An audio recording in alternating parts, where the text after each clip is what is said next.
আমাদের রান্না হচ্ছে, দেখতে পাচ্ছি। এই যে মাছ সমরাচ্ছি, কাতলা মাছকে লেবু দিয়ে টক রান্না হবে। ভাত রান্না হয়ে গেছে। এখানে আছে কলমি শাক, কলমি শাকের ভাজা হবে। আর এখানে আছে সারুলো, যেটা কচুর ল, ওটাকে ভাজা হবে। কাতলা মাছের টক রান্না হবে, সারুলোর ভাজা হবে, শাকের ভাজা আজ রান্না হবে। ওখানে ভাত তো হয়ে গেছে, তোমাদের তো বললাম, তোমরা সবাই জানো। মাছটা ভাজা হয়ে গেছে, এবার তুলে নেব।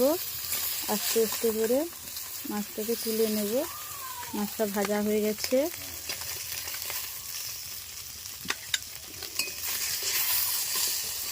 এই দেখো মাছের ভাজা তুলে নিচ্ছি, থালাতে রাখছি।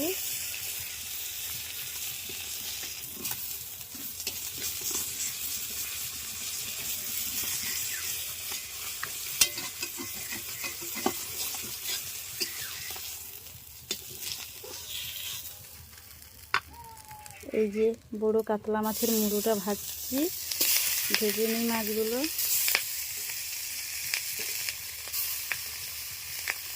মাছগুলো ভাজা হয়ে গেলে টকটা রান্না করব।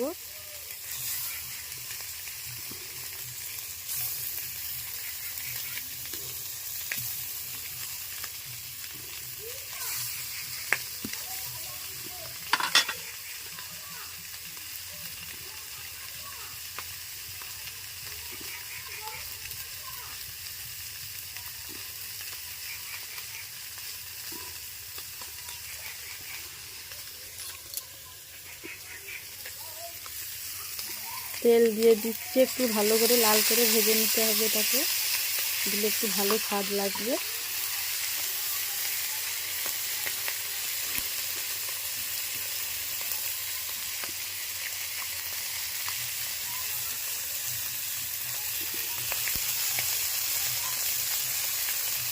লাল করে সুন্দর করে ভাজা হয়ে গেছে। এইবার মাছগুলোকে আস্তে আস্তে করে তুলে নিলাম।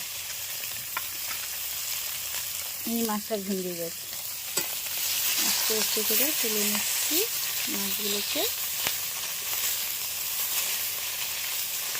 মাছগুলো ভাজা হয়ে গেছে। এবার তোমরা দেখো, সারুলোটা দিচ্ছি কড়াতে। এটা আবার নিজে নিচড়ে নিলাম, দিয়ে দিচ্ছি। ভাজাটা হবে, দারুণ লাগে খেতে এইসব ভাজা।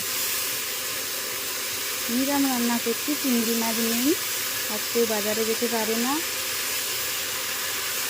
বাজারে যেতে পারলো না, তাই রান্না হচ্ছে।